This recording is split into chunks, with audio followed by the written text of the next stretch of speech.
Hello everyone, welcome to our YouTube channel. Weekly current affair session में आपका स्वागत है। इस वीक का पूरा करंट अफेयर का निचोड़ लेकर आ रही हूँ मैं। अगर आप कोई भी एग्जाम की तैयारी कर रहे हो, चाहे वो स्टेट की हो, सेंटर की हो, हर एग्जाम के लिए करंट अफेयर बहुत ही इंपॉर्टेंट है। आजकल करंट अफेयर का वैसे ही इतना ट्रेंड चला हुआ है, हर एग्जाम में करंट अफेयर पूछे ही जा रहे हैं। तो मैं इसीलिए वीकली भी ला रही हूँ, मंथली भी ला रही हूँ। तो बने रहना मेरे चैनल से। आज की वीडियो स्टार्ट करते हैं। So the first question is, who has been appointed as a vice chairman of NITI Aayog? NITI Aayog के उपाध्यक्ष के रूप में किसे नियुक्त किया गया है? तो जो नीति आयोग है उसके वाइस चेयरमैन नए नियुक्त हुए हैं सुमन बैरी जी। ठीक। और जिसके चेयरमैन है वो अपने मोदी जी हैं। चेयरमैन तो मोदी जी है और वाइस चेयरमैन सुमन बैरी जी को नियुक्त किया है। ठीक।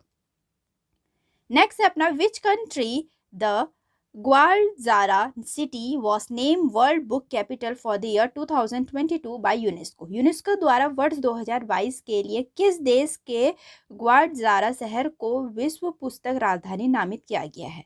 ये ग्वालजारा जो शहर है वो कहाँ का है, ये पूछ रहे हैं। ये है मैक्सिको का। ठीक, मैक्सिको का है और इसको यूनेस्को ने क्या कर दिया है, वर्ल्ड बुक कैपिटल ये डाल दिया है इस शहर का नाम। अगर हम यूनेस्को की बात करें तो यूनेस्को फाउंड हुआ था 16 नवंबर 1945 को।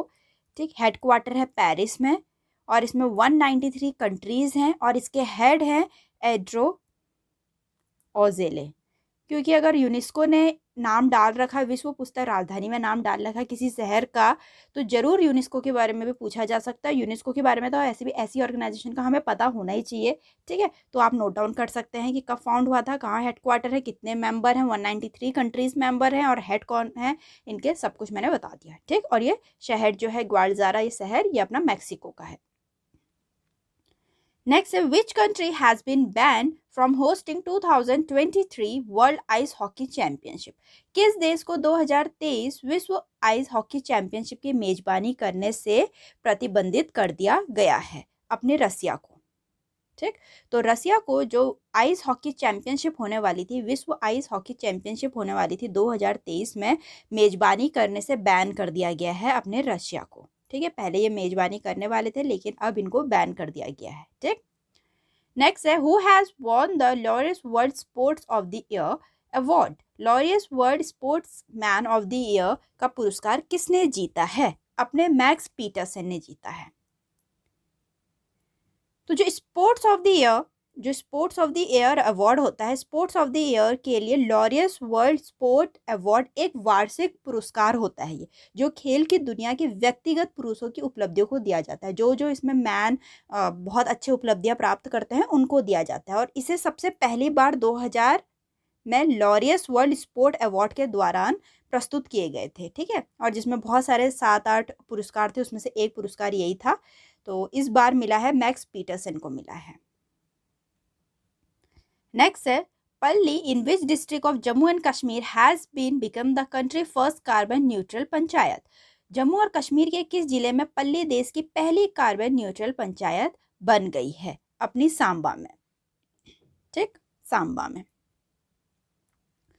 तो जो प्रधानमंत्री नरेंद्र मोदी ने क्या करा, जम्मू कश्मीर के सीमावर्ती क्षेत्र, जो सीमावर्ती क्षेत्र है सांबा, ठीक, सांबा के पल्ली में 500 केवी का सौर संयंत्र राष्ट्र को समर्पित किया है, जिससे देश की पहली कार्बन न्यूट्रल पंचायत बन गई। अगर पहली बन गई है तो अपने में इंपॉर्टेंट है। कहाँ की है? जम्मू एंड कश्मीर की। ठीक है, थोड़ा और देखते हैं इसके बारे में। तो केंद्र सरकार ने ग्राम ऊर्जा स्वराज कार्यक्रम के तहत मॉडल पंचायत के 340 घरों के 1500 सौर पैनलों में स्वच्छ बिजली मिलेगी। इससे बिजली मिलेगी, जितने भी गाँव के घर हैं उनको बिजली मिलेगी। ठीक है, और इतना केवी उन्होंने दे दिया है। ठीक, 500 केवी उन्होंने पूरा दे रखा है बिजली और 340 घरों में दे रखी है। और अगर जम्मू कश्मीर की बात करें तो इसके स्टैटिक क्वेश्चन बन सकते हैं, क्योंकि स्टैटिक इसलिए बन सकते हैं क्योंकि करंट अफेयर में ये स्टेट का नाम आया हुआ है। ठीक, तो लेफ्टिनेंट गवर्नर है Manoj Sinha ji. Number of districts हैं 20। डैम्स की बात करें तो Baglihar dam, Dulhasti dam, Uri second dam, ये सारे इसके फेमस डैम हैं। ठीक, नेशनल पार्क की बात करें और डैम्स के साथ मैंने रिवर भी लगा रखी है, कौन सा डैम कौन सी रिवर पे है। नेशनल पार्क की डाजीगम नेशनल पार्क है, सलीम अली नेशनल पार्क है, काजीनाग नेशनल पार्क है, किश्तवाड़ नेशनल पार्क है। ये सारे इसके फेमस नेशनल पार्क हैं। नेक्स्ट है which city release the book title missile life. Missile life नामक पुस्तक का विमोचन किस शहर ने किया है? अपने बीजिंग ने। मिसाइल लाइफ जो है ये बुक का विमोचन, ये बुक रिलीज करी है बीजिंग ने। तो थोड़ा देखते हैं।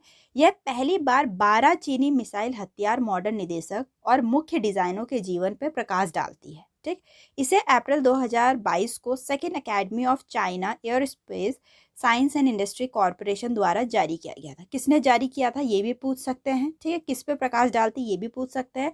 और किसने रिलीज करी है? बीजिंग ने। ठीक, नेक्स्ट है where was the India first bus service with tap in and tap out और the fully digital ticketing facility inaugurated recently.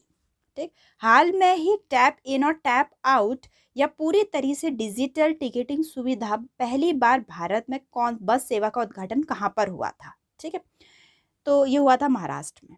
अब बताती हूँ तो क्या हुआ, कुछ ही दिन पहले ना इस रूट की सभी, मतलब जो महाराष्ट्र में है वहाँ क्या करा कि रूट की सभी 10 बसें इस तकनीक से लैस कर दी गई, मतलब अटैच कर दी गई, जिसमें 438 रूट पर विस्तार किया जाएगा। तो इसमें मेनली इनका लक्ष्य क्या था कि जो टिकट प्रणाली है उनको डिजिटल करना, डिजिटलीकरण करना। जैसे आजकल हमारा ऑनलाइन पेमेंट हो गया, सब डिजिटल हो गया है ना, ऑनलाइन पेमेंट हो गया, हम मोबाइल रिचार्ज कराते हैं, सब अब हमारा डिजिटल हो गया। तो ये जो टिकट की प्रणाली है वो कह रहे थे कि इसको भी डिजिटलकरण कर देते हैं। और इसमें क्या होगा, इसमें यात्रियों को आराम और सुविधा प्रदान करता है क्योंकि वे अपने सेल फोन पर अपने स्मार्ट कार्ड या चलो ऐप का उपयोग करके टैप इन कर सकते हैं, अपने फ़ोन से ही कर सकते हैं। ठीक है, यदि पेटेक ऐप का प्रयोग करते हैं तो इस टैप ऐप का प्रयोग करते हैं तो उनको रसीद भी प्राप्त हो जाएगी। ठीक है, और स्मार्ट कार्ड का प्रयोग करते तो अपना टिकट भी ले सकते हैं। मेनली टिकट वगैरह के लिए ही है, डिजिटल कर दिया है कि किसी भी यात्री को कोई दिक्कत ना, अपने फ़ोन से, हर किसी के पास आजकल फ़ोन है तो फ़ोन से ही उनको टिकट भी प्राप्त हो जाए, रसीद भी प्राप्त हो जाए। तो ये महाराष्ट्र ने स्टार्ट कर रखा है। ठीक, नेक्स्ट है which country is going to establish transmission interconnection for renewable power transfer under one sun one world one grid with India. एक सूर्य एक दुनिया एक ग्रिड के तहत कौन सा देश नवीनीकरण ऊर्जा हस्तांतरण के लिए ट्रांसमिशन इंटरकनेक्शन स्थापित करने जा रहा है? अपना मालदीव। ठीक, तो मालदीव क्या कर रहा है, एक सूर्य एक दुनिया एक ग्रिड के तहत नवीनीकरण ऊर्जा हस्तांतरण के लिए ट्रांसमिशन इंटरकनेक्शन स्थापित करने जा रहा है। ठीक, मालदीव्स। और अगर हम मालदीव्स की बात करें तो कैपिटल है मेल, करेंसी है मालदीवन रूफिया, कॉन्टिनेंट है एशिया, प्रेसिडेंट है इब्राहिम मोहम्मद सोलिह। क्योंकि अगर मालदीव का नाम आया है कि मालदीव ने कुछ नया काम करा है ना करंट अफेयर में, तो इसके बारे में पूछा जा सकता है, इसीलिए मैं डिटेल में बताती हूँ। नेक्स्ट है in April 2022 Twitter has announce to sell its social media company to whom. April 2022 में ट्विटर ने अपनी सोशल मीडिया कंपनी को किसको बेचने की घोषणा की है?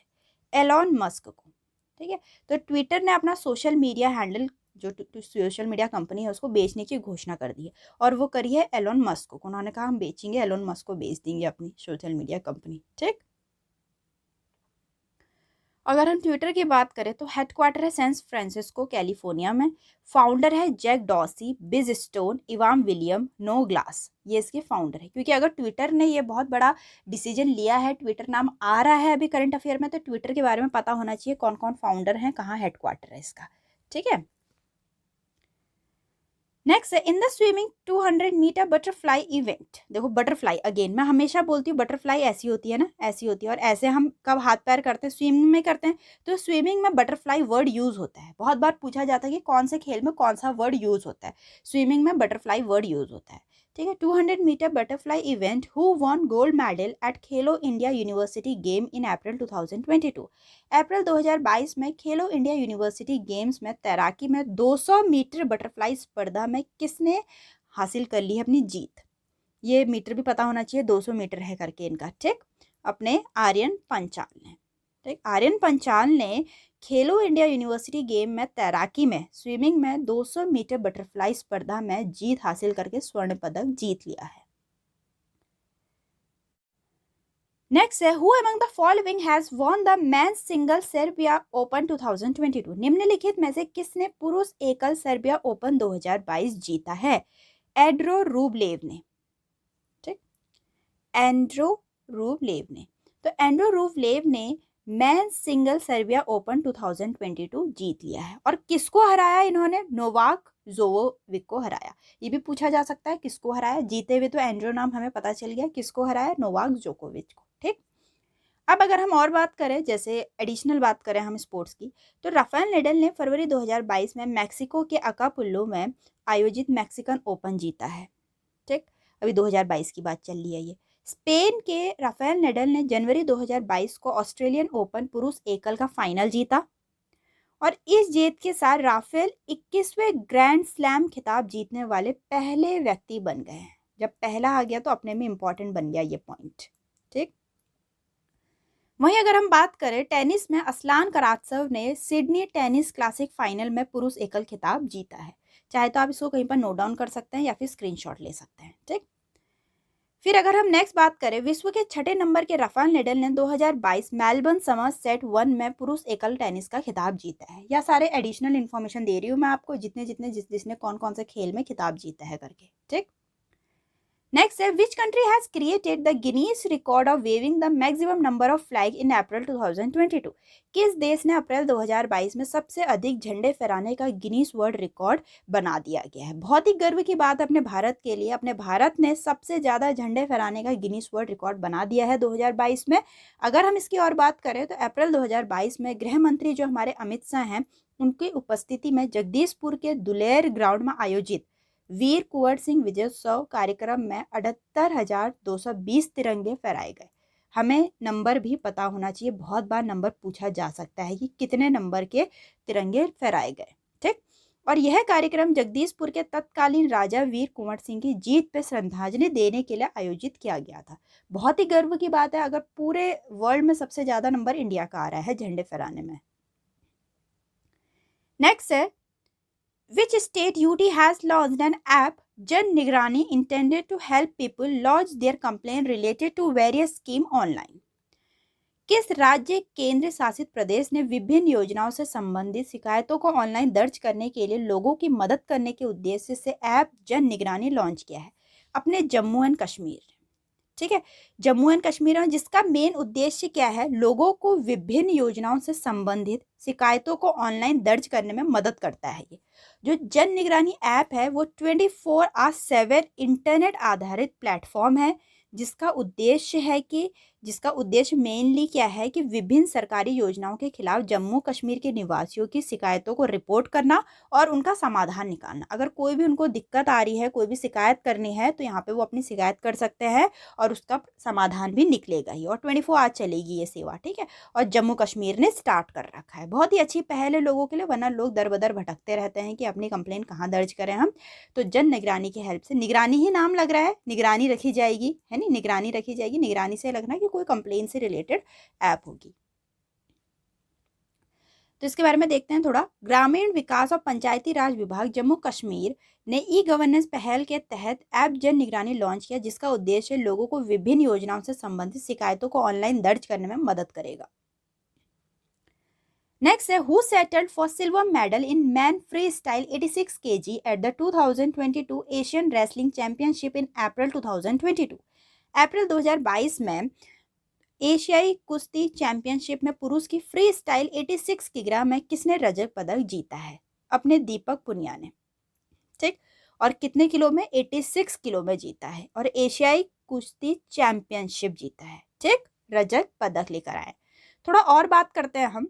टोक्यो ओलंपिक दीपक पुनिया ने 2022 एशियाई कुश्ती चैंपियनशिप में पुरुष के फ्री स्टाइल 86 किग्रा में रजत पदक जीता है। बहुत सारी चीजें हैं, एक तो नाम याद कर लो, दीपक पुनिया किसमें जीता है? एशियाई कुश्ती चैंपियनशिप में पुरुष में फ्री स्टाइल 86 किग्रा में। और कौन सा मेडल? रजत पदक।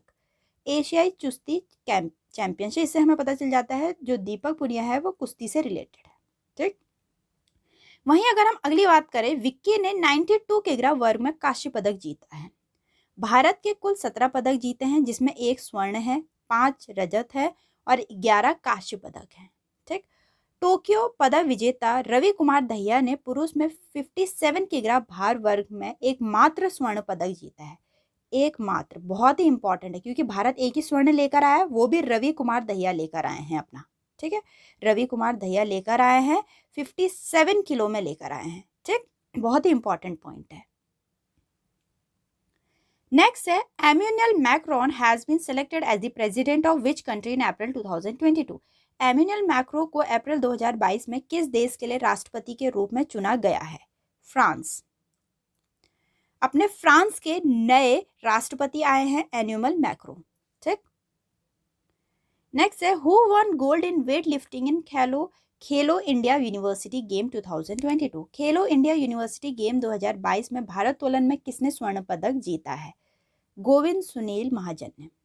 गोविंद सुनील महाजन ने खेलो इंडिया यूनिवर्सिटी गेम 2022 में भारोत्तोलन में, ठीक है, वेट लिफ्टिंग में स्वर्ण पदक जीता है। गेम हमें पता होना चाहिए कौन से गेम में जीता है, ठीक, और पदक भी जीतना पता होना चाहिए, स्वर्ण पदक लेकर आए हैं ये।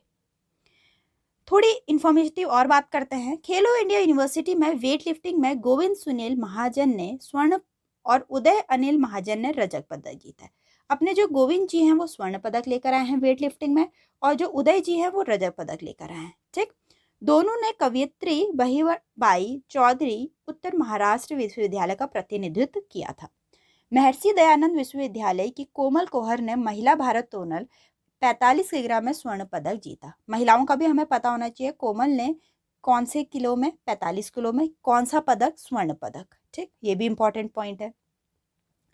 वहीं हम नेक्स्ट बात करें, निशानेबाजी रेंज में दिल्ली विश्वविद्यालय के पार्थ मखीजा ने 628.6 अंकों के साथ शीर्ष स्थान हासिल किया है। ठीक है, निशानेबाजी में और वेट लिफ्टिंग में कौन कौन क्या क्या लेकर आया पूरी डिटेल में बता रही थी मैंने बातें।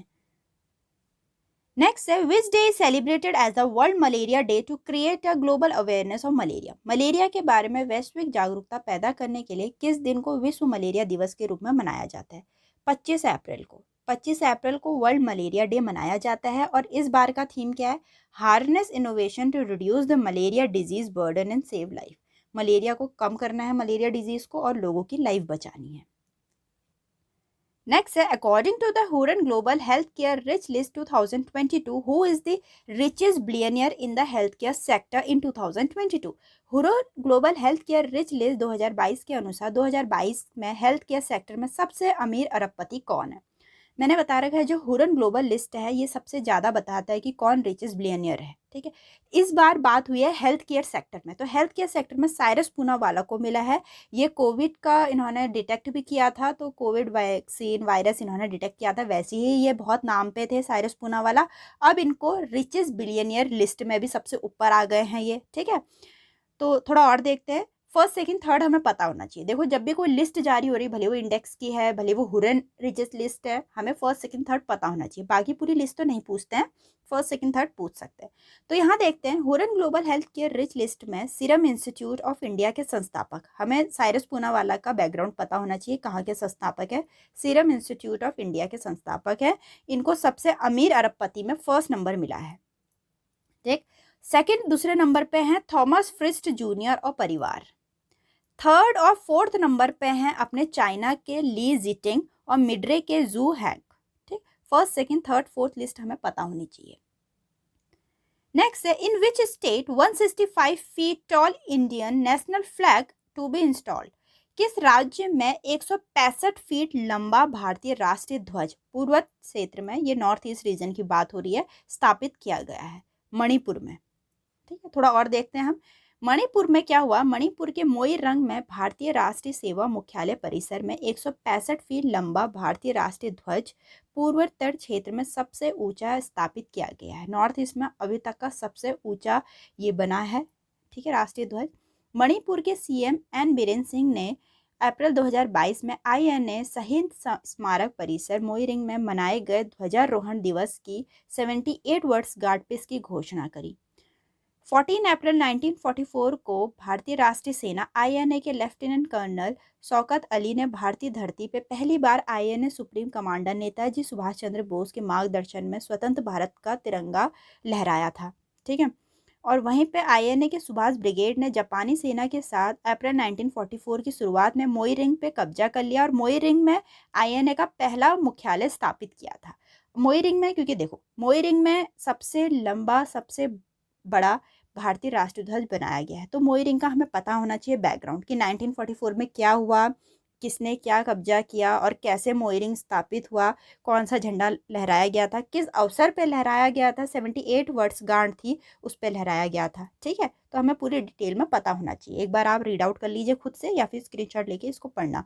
ठीक, अगर हम मणिपुर की बात करें, क्योंकि मणिपुर करंट अफेयर लिस्ट में आया है, तो मणिपुर की बात करें, नंबर ऑफ डिस्ट्रिक्ट है 16, लोकसभा सीट है 2, राज्यसभा सीट है 1, स्टेट एनिमल है संगाई, स्टेट बर्ड है Mrs Hume pigeon, national park है क्योबोल लमजाओ नेशनल पार्क। ये सारे फेमस हैं इसके स्टैटिक के लिए। ठीक, नेक्स्ट है Hamish Bennett has announced his retirement, he is associated with which of the following sports. Hamish Bennett ने संन्यास की घोषणा कर ली है, वो किस खेल से रिलेटेड है? क्रिकेट से रिलेटेड है हामिस बेनेट। ठीक, तो न्यूजीलैंड के हैं, न्यूजीलैंड के तेज गेंदबाज हामिस बेनेट ने क्रिकेट के सभी प्रारूपों से संन्यास की घोषणा कर ली है। हमें ये पता होना चाहिए कि कहाँ के हैं। ये तो हमें पता चल गया कि हामिस बेनेट ने संन्यास की घोषणा कर ली और हैं कहाँ के? न्यूजीलैंड के तेज गेंदबाज हैं। नेक्स्ट है अपना Kieron Pollard has announced his retirement from international cricket, from which country does he belong. देखो अभी इनके बारे में हामिस बेनेट का पता चला कि हमें कर दिया, लेकिन क्वेश्चन क्या था? कौन से खेल से बिलोंग करते हैं? क्रिकेट से। कहाँ के हैं? न्यूजीलैंड के। यहाँ क्वेश्चन में ऑलरेडी दे दिया कि उन्होंने क्रिकेट से, कीरोन पोलार्ड ने ऑलरेडी बता दिया कि क्रिकेट से संन्यास ले लिया है। ठीक है, वो भी अंतर्राष्ट्रीय क्रिकेट से संन्यास ले लिया, लेकिन क्वेश्चन ये पूछा कि कहाँ के हैं? ये हैं अपने वेस्ट इंडीज के कीरोन पोलार्ड जी। ठीक, तो अगर हम रिसेंट रिटायरमेंट की बात करें तो थोड़ा पता होना चाहिए हमें एडिशनल इन्फॉर्मेशन भी। ठीक है, जो क्वेश्चन में थे वो तो आपने पढ़ लिए, अब रिसेंट रिटायरमेंट और पढ़ते हैं, एक्स्ट्रा न्यूज़ है आपके लिए। श्रीलंका के पूर्व टेस्ट कप्तान सुरंगा लक्ष्मण ने अंतर्राष्ट्रीय क्रिकेट से संन्यास की घोषणा कर ली है। वहीं अगर हम न्यूजीलैंड के क्रिकेटर रॉस टेलर की बात करें, उन्होंने भी 30 दिसंबर 2021 को अंतर्राष्ट्रीय क्रिकेट से संन्यास की घोषणा कर ली है। नेक्स्ट अगर हम बांग्लादेश के बल्लेबाज की बात करें, मोहम्मदुल्लाह रियाद ने भी 24 नवंबर 2021 को टेस्ट क्रिकेट से संन्यास की घोषणा कर ली है। नेक्स्ट अगर हम देखें, दक्षिण अफ्रीका के दिग्गज खिलाड़ी एबी डिलीवियर्स ने नवंबर 2021 में क्रिकेट के सभी प्रारूपों से संन्यास की घोषणा कर ली। ये बहुत ही इंपॉर्टेंट है, सारे मोस्ट इंपॉर्टेंट रिटायरमेंट्स, और रिटायरमेंट से क्वेश्चन बनते ही बनते हैं। हर एग्जाम में 1 या 2 क्वेश्चन आ ही जाते हैं स्पोर्ट्स से रिलेटेड, और अगर रिटायरमेंट्स वगैरह हुए हैं तो पक्का आते हैं। ठीक, नेक्स्ट अगर हम वहीं बात करें, पाकिस्तान के तेज गेंदबाज उस्मान खान सिनवारी ने 16 नवंबर 2021 को अपने क्रिकेट करियर को लंबा करने के लिए टेस्ट क्रिकेट से संन्यास की घोषणा कर ली है। टेस्ट क्रिकेट से संन्यास की घोषणा करी है इन्होंने। ठीक, नेक्स्ट है who organize the lock shield 2022 in April 2022। अप्रैल 2022 में लॉक शील्ड 2022 का आयोजन किसने किया है? CCDCOE। अब ये है क्या? ये है cooperative cyber defence centre of excellence. ठीक, ने अप्रैल 2022 में लॉक शील्ड 2022 का आयोजन किया है। यह दुनिया में सबसे बड़ा और सबसे जटिल वार्षिक अंतर्राष्ट्रीय लाइव फायर साइबर रक्षा अभ्यास था। अभ्यास में साइबर विशेषज्ञों ने बड़े पैमाने पर साइबर हमले में राष्ट्रीय नागरिक और सैन्य IT प्रणालियों को महत्वपूर्ण बुनियादी ढांचे की सुरक्षा का अभ्यास किया है। ठीक है, इसीलिए लॉक शील्ड से ही पता चल रहा है कि कुछ लॉक से रिलेटेड होगा। ठीक है, तो ये सब कुछ पूरा उससे रिलेटेड है, साइबर से। नेक्स्ट है in the Asia wrestling championship who won the silver in 57 kg free style category in April 2022। एशियाई कुश्ती चैंपियनशिप में अप्रैल 2022 में 57 किग्रा फ्री स्टाइल वर्ग में किसने रजत पदक जीता है? अपने अंशु मलिक ने। तो अंशु मलिक ने एशियाई कुश्ती चैंपियनशिप में अप्रैल 2022 में 57 किग्रा में रजत पदक लेकर आई हैं। अप्रैल 2022 में मंगोलिया के उलान बटार में एशियाई कुश्ती चैंपियनशिप, एशियन रेसलिंग चैंपियनशिप हुई थी। उसमें भारतीय महिला पहलवान अंशु मलिक और राधिका ने 57 kg और 65 किग्रा फ्री स्टाइल में रजत पदक जीता है। वहीं नेक्स्ट अगर मनीषा ने देखे तो 62 किग्रा महिला फ्री स्टाइल वर्ग में कोरिया की हैनबिट ली को हराकर कांस्य पदक जीता है। ठीक है, तो मनीषा कांस्य पदक लेकर आई है, बाकी अंशु मलिक और राधिका अपना रजत पदक लेकर आए हैं। नेक्स्ट है who name as the new global peace ambassador 2022। नए ग्लोबल पीस एम्बेसडर 2022 के लिए किसे नामित किया गया है? बबीता सिंह जी को। ठीक, तो बबीता सिंह को नए ग्लोबल पीस एम्बेसडर 2022 के लिए नामित किया गया है।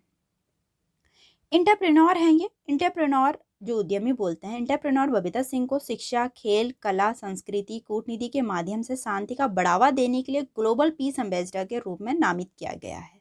ठीक,